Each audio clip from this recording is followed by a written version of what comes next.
El día 12 de marzo, Jalisco tomó las primeras decisiones para enfrentar la pandemia del COVID-19.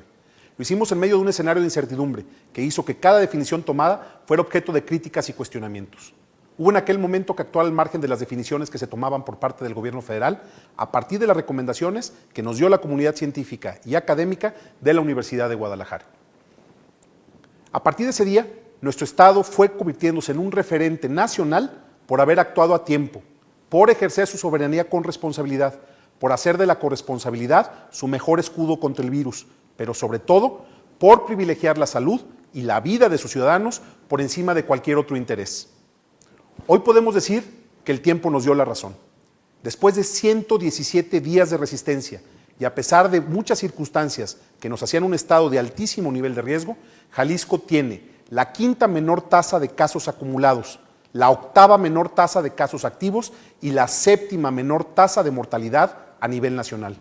Aunque no es agradable comparar cuando se habla de esto, basta decir que la Ciudad de México tiene hoy 8 veces más muertes que nuestro estado. Por eso podemos estar orgullosos de decir que el esfuerzo ha servido para salvar muchas vidas. Actuar a tiempo nos permitió preparar nuestra infraestructura hospitalaria, que hoy cuenta con 2,736 camas para atender pacientes de COVID y que tiene una ocupación apenas del 26%.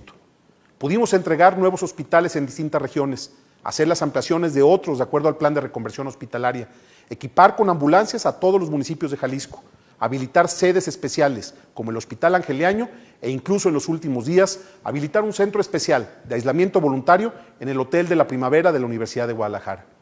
Sin duda, uno de los aciertos de nuestra estrategia fue hacer obligatorio el uso del cubrebocas, aun cuando las autoridades federales negaban su utilidad como elemento de prevención. Hoy la evidencia científica demuestra su eficacia para bloquear la emisión de gotas infectadas y reducir hasta el 70% la transmisión del virus. Por eso, esta medida debe seguir siendo piedra angular de la estrategia para enfrentar la pandemia. Insisto, está totalmente comprobado que usar cubrebocas nos puede salvar la vida. El éxito de nuestra estrategia en materia de salud pública nos permitió también iniciar, a partir del 1 de junio, el proceso de reactivación gradual de nuestra economía. Con el respaldo y el compromiso de los empresarios y los trabajadores, definimos una ruta a seguir para adaptar nuestro modelo productivo a las nuevas circunstancias, aprendiendo a convivir con el riesgo. No había de otra, nuestra economía no aguantaba más. Fuimos abriendo poco a poco hasta llegar el día de hoy a tener nuestra economía funcionando a un 72% de su capacidad. Sabíamos que para bajar el riesgo de la apertura económica había que tomar diversas medidas, pero una era la más importante: aumentar nuestra capacidad para tomar pruebas, identificar contagios y aislarlos a tiempo. Por eso me da gusto decir que si al inicio de la estrategia nuestra capacidad era de 30 pruebas al día, hoy tenemos una capacidad de más de 1,500 pruebas diarias. Así, hemos aplicado más de 69,000 pruebas que ponen a Jalisco con una tasa de 7 pruebas por cada 1,000 habitantes, por arriba de la tasa de países como Brasil, Bolivia y Costa Rica, y por supuesto, muy por arriba del promedio nacional, que es de 4.2. El modelo Radar Jalisco nos ha permitido detectar el doble de contagios en nuestro estado que lo que ha hecho el modelo Centinela, y al hacerlo, según las proyecciones de los especialistas, hemos evitado alrededor de 17,000 contagios adicionales y 900 muertes. Lo que se ha hecho a partir del 1 de junio ha significado ir tomando nuevas decisiones con una permanente tensión entre las necesidades de la economía y los criterios de salud pública. Créanme que este proceso no ha sido fácil.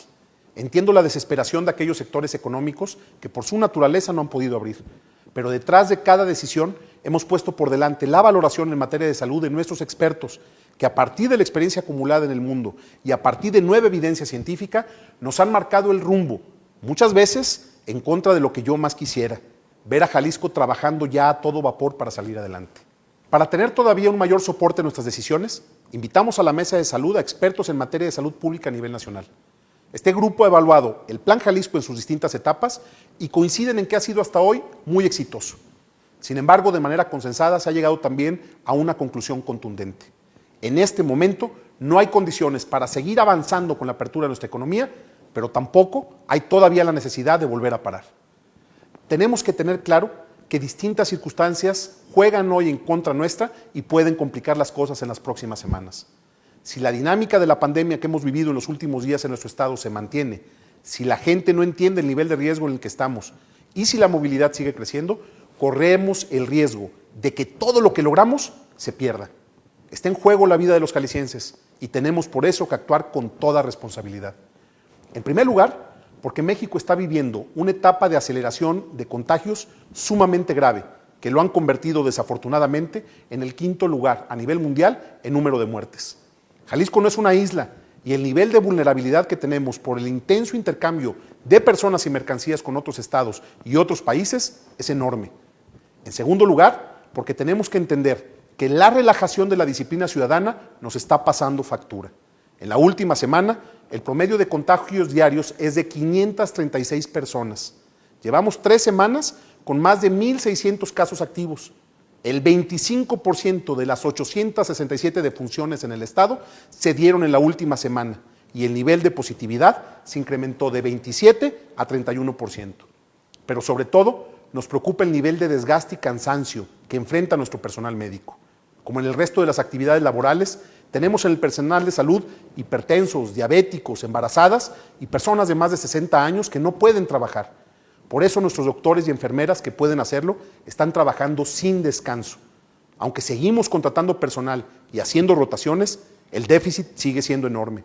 Adicionalmente, hay que decir que van 444 casos de personal de salud contagiados por atender casos de COVID y 1,873 casos de trabajadores del sector salud contagiados.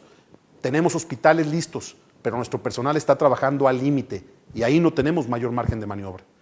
Adicionalmente, hay que decir, aunque suena a regaño, que hay quienes no están cumpliendo con su responsabilidad como se ha pedido. La enorme mayoría de las empresas y negocios ignoraron, por ejemplo, el llamado a programar horarios de ingreso y salida escalonados, y eso impactó en el nivel de riesgo del transporte público. La gente, por su parte, no entendió que había que quedarse en casa salvo para lo estrictamente necesario, y por eso vemos en los últimos días sitios abarrotados en la ciudad, con gente de paseo y centros turísticos como Tapalpa, Chapala, Tequila o Mazamitla saturados de visitantes. La reactivación económica solo tenía que impactar el 7% de la movilidad de nuestro estado. Lo que hemos visto en estos días es otra cosa, una muestra clara de irresponsabilidad e inconsciencia que nos ha puesto en riesgo a todos. Esto no puede seguir así. Por eso, la Mesa de Salud ha llegado a la conclusión de que es el momento de ajustar la estrategia para evitar que la pandemia se salga de control. La primera definición es que vamos a habilitar lo que se ha denominado botón de emergencia. Esto es que vamos a definir 2 nuevos indicadores que van a definir si es necesario parar en seco toda actividad de nuestro estado para cortar la cadena de contagios. Esta medida tendría una duración de 14 días para lograr su propósito. Y al decir parar en seco, nos referimos a una medida más drástica que la que tomamos en la primera etapa de aislamiento social. Significaría cerrar toda la industria, el comercio y los servicios. Solo se mantendría la operación de los servicios de salud, de seguridad y los relacionados con el abasto de alimentos. En este periodo de confinamiento total no podrían operar los restaurantes ni en su modalidad de servicio a domicilio. No habría servicio de transporte público salvo para atender la demanda de personal de salud y de seguridad. No podrían operar los tianguis, ni los bancos, ni las iglesias, ni el gobierno, ni las plazas o corredores comerciales. Solo podrían abrir entre semana mercados y tiendas de autoservicio solamente para venta de alimentos. A diferencia de la primera etapa de aislamiento, que no tenía un periodo definido, esta etapa sí lo tendría. Duraría solo 14 días, que es el periodo mínimo sugerido por la Mesa de Salud para cortar la cadena de contagios. Después de esto, retomaríamos la actividad como estamos hoy y estaremos en condiciones de iniciar paso a paso la apertura de actividades que hoy están suspendidas. Confiamos que de esta manera podrá cortarse la cadena de contagios para estar en condiciones de continuar con la siguiente fase de la reactivación sin elevar el nivel de riesgo para la población. No queremos llegar a este punto, créanme, pero si seguimos como vamos, pronto podríamos tener que tomar esta decisión. Se nos está acabando el margen que habíamos ganado por hacer las cosas bien. Llegó el momento de asumir de nuevo cada quien su responsabilidad. Mientras no haya una vacuna contra el virus, debemos hacernos a la idea de que cuando sea necesario parar, no nos va a quedar de otra. Por ello, a partir de hoy, por determinación de la Mesa de Salud, dejará de operar el semáforo estatal que habíamos diseñado, ya que los indicadores que nos sirvieron para tomar las primeras decisiones sobre la reactivación cumplieron su función, pero ya no son útiles en este nuevo momento. A partir de hoy, habrá solo 2 indicadores que definirán si es o no necesario activar el botón de emergencia. Primero, el indicador de saturación del sistema hospitalario. Y segundo, la tasa de incidencia semanal por fecha de inicio de síntomas. Si el primer indicador llega al 50%, o el segundo llega a 400 casos, vamos a tener que parar una vez más. Así de claro. Hoy estamos en el primer indicador en 26% y en el segundo en 290 casos. Asimismo, el 15 de julio presentaremos un nuevo instrumento denominado tablero de riesgo para definir cómo y cuándo continuará el proceso de reactivación del 28% de la actividad económica que no ha podido todavía iniciar operaciones. Hoy no existen condiciones para definir una fecha y por ello se construirá una nueva metodología para tomar decisiones que ponderen el riesgo por tipo de actividad. Así se definirá la apertura de cines, teatros, bares, salones de eventos, centros de convenciones, casinos, entre otros. Estamos hablando de la necesidad de que regresen a trabajar alrededor de 600,000 trabajadores que laboran en estos sectores. No es asunto menor. Queremos que todos podamos regresar a trabajar, pero sin que esto signifique sacrificar vidas. En este mismo sentido, en los próximos días, la Mesa de Educación definirá los criterios y protocolos para definir los tiempos y las formas en las que se dará el regreso a las aulas de alumnos y maestros. Adicionalmente, el Gobierno del Estado trabajará para apuntalar 5 estrategias clave.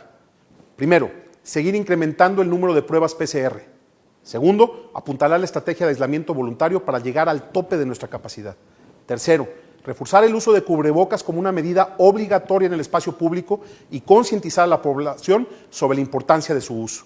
Cuarto, fortalecer las capacidades de inspección y vigilancia de los municipios para garantizar que las medidas establecidas en los protocolos se cumplan.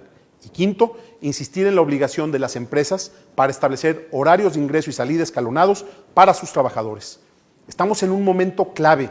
Si actuamos con responsabilidad, podremos salir adelante sin tener que volver a parar nuestra economía. Jalisco nos necesita a todos. No podemos fallar.